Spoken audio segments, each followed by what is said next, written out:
तो आइए आज आपको एक बड़ी ही प्रचलित एवं पूर्ण रूप से सत्य कहानी सुनाऊंगा जो कि बहुत ही ज्यादा रोचक भरी है। यह अनोखा कहानी श्री राम की है। तो कृपा करके हमारे चैनल को सब्सक्राइब करें ताकि और भी आध्यात्मिक कहानियां सबसे पहले आप तक पहुंचे। धन्यवाद। तो सुनिए।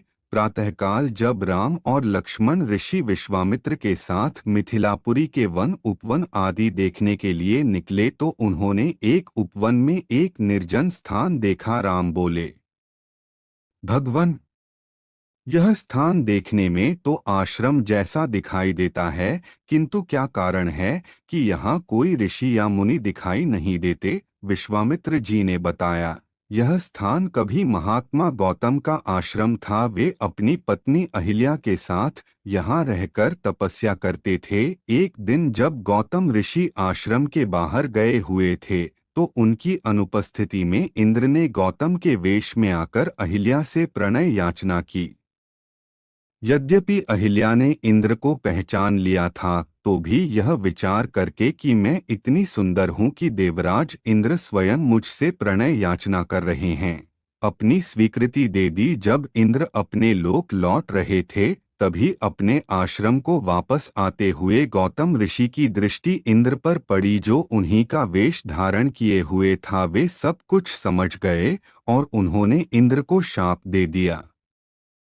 इसके बाद उन्होंने अपनी पत्नी को शाप दिया कि रे दुराचारिणी, तू हजारों वर्ष तक केवल हवा पीकर कष्ट उठाती हुई यहाँ राख में पड़ी रहे। जब राम इस वन में प्रवेश करेंगे तभी उनकी कृपा से तेरा उद्धार होगा, तभी तू अपना पूर्व शरीर धारण करके मेरे पास आ सकेगी। यह कहकर गौतम ऋषि इस आश्रम को छोड़कर हिमालय पर जाकर तपस्या करने लगे। इसलिए हे राम, अब तुम आश्रम के अंदर जाकर अहिल्या का उद्धार करो।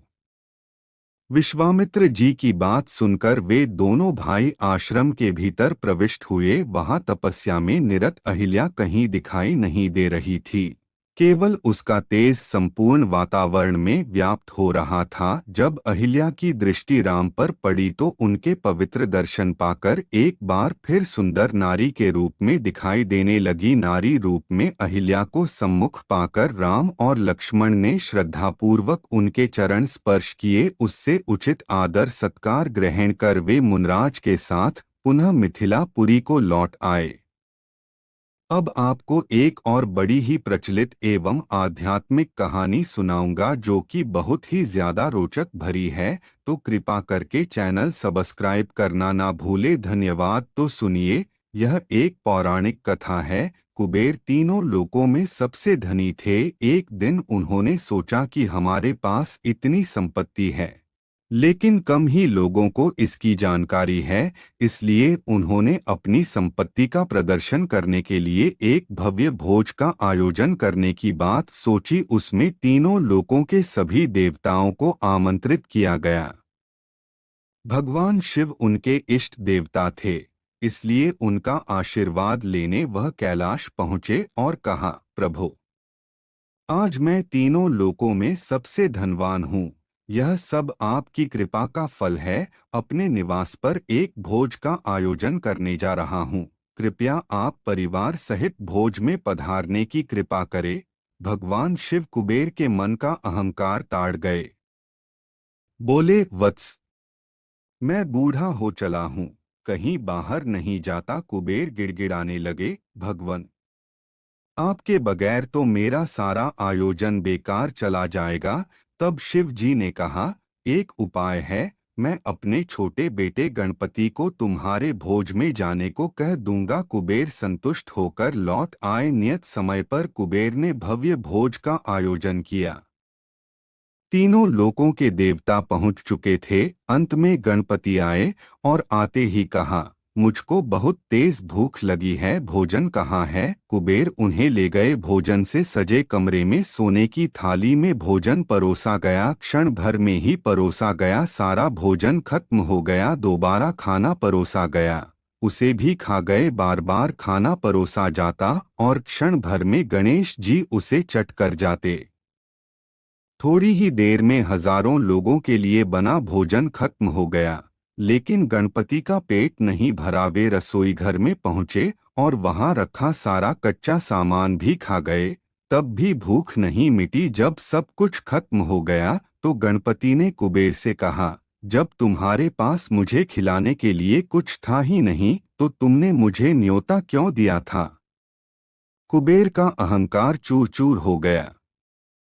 अब आपको एक और अनोखा कहानी सुनाऊंगा। तो क्या आप जानते हैं घटोत्कच का जन्म कैसे हुआ? तो आइए जानते हैं, तथा सब्सक्राइब करना ना भूले। धन्यवाद। तो सुनिए। सुरंग के रास्ते लाक्षागृह से निकलकर पांडव अपनी माता के साथ वन के अंदर चले गए। कई कोस चलने के कारण भीमसेन को छोड़कर शेष लोग थकान से बेहाल हो गए और एक वट वृक्ष के नीचे लेट गए। माता कुंती प्यास से व्याकुल थीं, इसलिए भीमसेन किसी जलाशय या सरोवर की खोज में चले गए। एक जलाशय दृष्टिगत होने पर उन्होंने पहले स्वयं जल पिया और माता तथा भाइयों को जल पिलाने के लिए लौटकर उनके पास आए। वे सभी थकान के कारण गहरी निद्रा में निमग्न हो चुके थे। आथ भीम वहां पर पहरा देने लगे। उस वन में हिडिंब नाम का एक भयानक असुर का निवास था। मानवों का गंध मिलने पर उसने पांडवों को पकड़ लाने के लिए अपनी बहन हिडिंबा को भेजा ताकि वह उन्हें अपना आहार बनाकर अपनी क्षुधा पूर्ति कर सके। वहां पर पहुंचने पर हिडिंबा ने भीमसेन को पहरा देते हुए देखा और उनके सुंदर मुखारविंद तथा बलिष्ठ शरीर को देखकर उन पर आसक्त हो गई। उसने अपनी राक्षसी माया से एक अपूर्व लावण्यमयी सुंदरी का रूप बना लिया और भीमसेन के पास जा पहुंची। भीमसेन ने उससे पूछा, हे सुंदरी, तुम कौन हो और रात्रि में इस भयानक वन में अकेली क्यों घूम रही हो? भीम के प्रश्न के उत्तर में हिडिंबा ने कहा, हे नरश्रेष्ठ, मैं हिडिंबा नाम की राक्षसी हूँ। मेरे भाई ने मुझे आप लोगों को पकड़कर लाने के लिए भेजा है, किंतु मेरा हृदय आप पर आसक्त हो गया है तथा मैं आपको अपने पति के रूप में प्राप्त करना चाहती हूँ। मेरा भाई हिडिंब बहुत दुष्ट और क्रूर है, किंतु मैं इतना सामर्थ्य रखती हूँ कि आपको उसके चंगुल से बचाकर सुरक्षित स्थान तक पहुँचा सकूँ। इधर अपनी बहन को लौटकर आने में विलंब होता देखकर हिडिंब उस स्थान में जा पहुंचा जहां पर हिडिंबा भीमसेन से वार्तालाप कर रही थी। हिडिंबा को भीमसेन के साथ प्रेमालाप करते देखकर वह क्रोधित हो उठा और हिडिंबा को दंड देने के लिए उसकी ओर झपटा। यह देखकर भीम ने उसे रोकते हुए कहा, रे दुष्ट राक्षस, तुझे स्त्री पर हाथ उठाते लज्जा नहीं आती? यदि तू इतना ही वीर और पराक्रमी है तो मुझसे युद्ध कर। इतना कहकर भीमसेन ताल ठोंककर उसके साथ मल्ल युद्ध करने लगा। कुंती तथा अन्य पांडव की भी नींद खुल गई। वहां पर भीम को एक राक्षस के साथ युद्ध करते तथा एक रूपवती कन्या को खड़ी देखकर कुंती ने पूछा, पुत्री, तुम कौन हो? हिडिंबा ने सारी बातें उन्हें बता दी। अर्जुन ने हिडिंब को मारने के लिए अपना धनुष उठा लिया, किंतु भीम ने उन्हें बाण छोड़ने से मना करते हुए कहा, भैया, आप बाण मत छोड़िए, यह मेरा शिकार है और मेरे ही हाथों मरेगा। इतना कहकर भीम ने हिडिंब को दोनों हाथों से पकड़कर उठा लिया और उसे हवा में अनेकों बार घुमाकर इतनी तीव्रता के साथ भूमि पर पटका कि उसके प्राण पखेरु उड़ गए। हिडिंब के मरने पर वे लोग वहां से प्रस्थान की तैयारी करने लगे। इस पर हिडिंबा ने कुंती के चरणों में गिरकर प्रार्थना करने लगी, हे माता, मैंने आपके पुत्र भीम को अपने पति के रूप में स्वीकार कर लिया है।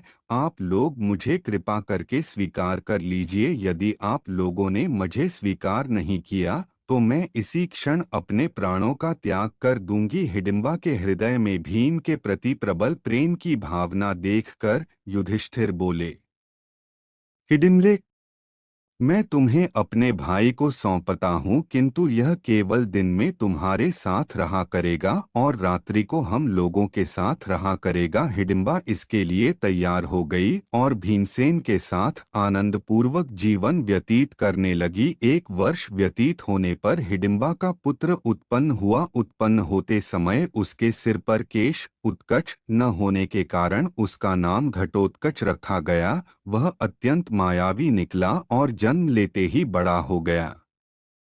हिडिंबा ने अपने पुत्र को पांडवों के पास ले जाकर कहा, यह आपके भाई की संतान है, अतः यह आप लोगों की सेवा में रहेगा। इतना कहकर हिडिंबा वहां से चली गई। घटोत्कच श्रद्धा से पांडवों तथा माता कुंती के चरणों में प्रणाम करके बोला, अब मुझे मेरे योग्य सेवा बताए। उसकी बात सुनकर कुंती बोली, तू मेरे वंश का सबसे बड़ा पौत्र है। समय आने पर तुम्हारी सेवा अवश्य ली जाएगी। इस पर घटोत्कच ने कहा, आप लोग जब भी मुझे स्मरण करेंगे, मैं आप लोगों की सेवा में उपस्थित हो जाऊंगा। इतना कहकर घटोत्कच उत्तराखंड की ओर चला गया। ऐसे ही पौराणिक एवं धार्मिक कहानियाँ देखने के लिए हमारे चैनल को सब्सक्राइब करें तथा बेल आइकन दबाएं ताकि और भी आध्यात्मिक कहानियाँ सबसे पहले आप तक पहुँचे। धन्यवाद।